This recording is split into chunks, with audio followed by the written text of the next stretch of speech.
Jimmy Corsetti shares new evidence for ancient Atlantis theory. As the world continues to be fascinated by the mystery surrounding the lost city of Atlantis, renowned archaeologist Jimmy Corsetti has recently announced groundbreaking new evidence that could shed light on this ancient civilization. Hello, and welcome back to the Abandoned Archaeologist again, the channel to learn all about ancient archaeological findings.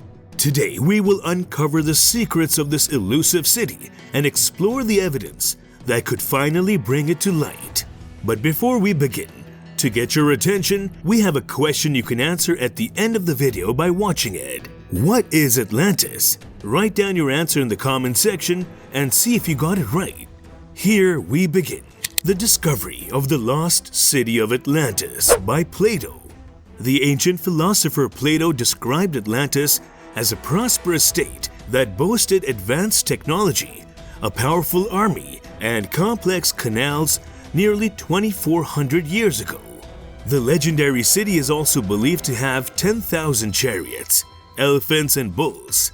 However, the existence of Atlantis has been the subject of much debate among scholars and historians. Plato wrote about Atlantis in 360 BC. He suggested that the city was destroyed 9,000 years ago by the gods in a catastrophic event. While his writings were initially viewed as an allegory, this perspective changed in 1882 when Ignatius Donnelly, an amateur scientist, published Atlantis, the Antediluvian World, which claimed that Atlantis was a real place. Since then, people have searched for the city's remains, but none has been successful. What Jimmy Corsetti said.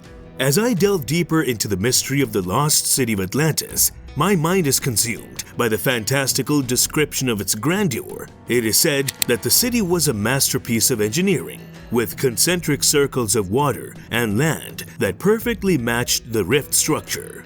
I cannot help but marvel at the thought of a city built in such a way, a true marvel of human achievement.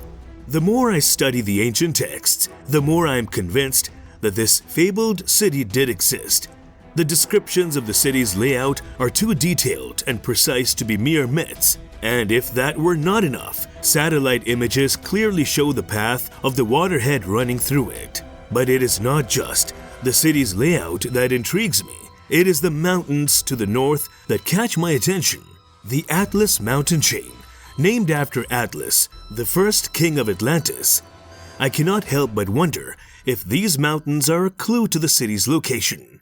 After all, the first known king of Mauritania, where the Rashad structure is located, was also named Atlas. It is a striking coincidence, but I do not believe in mere coincidence. As I continue my research, I encounter more similarities between Atlantis and the Rashad structure. For example, the colors of the stone used in the city's construction are said to be red, black, and white. And what do I see when I study the Rashad structure? The same colors of stone.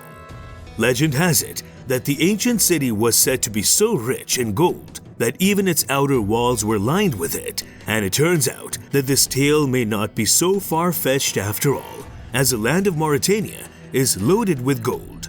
In fact, it's home to the wealthiest person ever known to exist in all of mankind, Mansa Musa of the Mali Empire, which partially covered modern-day Mauritania. His riches were so immense that he would have outshined even the likes of Elon Musk and Jeff Bezos, with billions of dollars. The era of his reign dates back to the 1300s or 1400s, during the time of the great Mansa Musa, a name befitting his legacy. The similarities between the city of Atlantis and Africa don't end with gold, as elephants were said to have been abundant in the region. This is one reason some believe Atlantis may have been located in Africa, as elephants are known to roam throughout the continent. While they were once present in Mauritania, they are unfortunately almost extinct today. But there's another little-known detail that many people overlook when they think of Atlantis. Most assume it must be buried beneath the ocean, but that's not exactly how Plato described it. According to Plato's account, Atlantis met its end due to a catastrophic event involving water, leaving behind only reeds of grass and a shoal of mud that made it impossible for ships to navigate. However, many people fail to realize that Sahara Africa was once a lush, green region up to about 4,500 to 5,000 years ago. It was home to one of the largest networks of rivers ever known, including the largest freshwater lake on record, Mega Lake Chad. To put this into perspective, Mega Lake Chad had a surface area of 139,000 square miles, larger than all of the North American Great Lakes combined. Interestingly, the capital of Atlantis was said to have a river that ran just north of it, which could have been the Tom and Resat River that flowed right through the Reshat structure or just north of it. This river extended all the way to the Atlas Mountains, which are now located in modern-day Morocco. The evidence suggests that this region existed at the same time as Atlantis, roughly 11,600 years before its destruction, and it remained until about 5,000 years ago. As the sun beats down on the vast expanse of sand that is the Sahara Desert, it's hard to imagine that this place was once drastically different from what we see today. Yet it's true that this mysterious landscape holds secrets that many are still unaware of. One of the most fascinating aspects of the Sahara's past is the possibility that it was once submerged by an ocean that reshaped its terrain in ways that are still visible today. It's a theory that has been met with skepticism by some, who liken it to the mythical lost city of Atlantis. But the evidence supporting this idea is undeniable, pointing to a catastrophic event that occurred tens of millions of years ago. According to scientific data, the last time the ocean blasted through the Sahara was during the Trans-Saharan Seaway, approximately 56 to 66 million years ago. However, other evidence suggests the Sahara was affected by water erosion more recently than previously thought. For example, if you look at the Sahara on Google Earth, you can see fluvial striations that are signature traits of water erosion. This has been confirmed by experts like Randall Carlson, who have analyzed the area and determined that it was indeed subject to catastrophic water erosion. In the heart of the Sahara lies the largest volcano in Africa, Mount Kusi. Although the volcano is believed to be between 1.2 and 2.3 million years old, there is evidence that something much more recent happened to it. A lava flow that cuts through the mountain is dated to be around 12,000 years old, which is relatively recent on a geological timescale.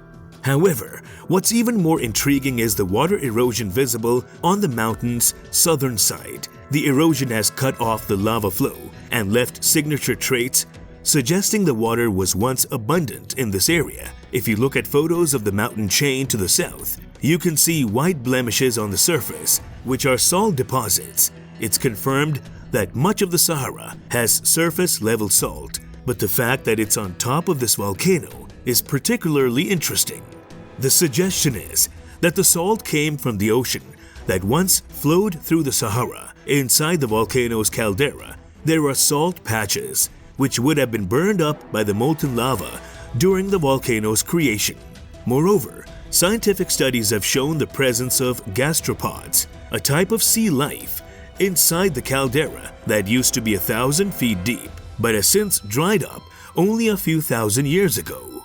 As you gaze upon the stark landscape, you are immediately drawn to a dark, jagged line that cuts sharply across the terrain. This, my friend, is no ordinary formation. It is a remnant of a catastrophic event more than 12,000 years ago. So comment your views. And the answer to our question, is Atlantis a mythical ancient city that is said to have existed around 9,000 years before the time of the ancient Greek philosopher Plato. Subscribe for more.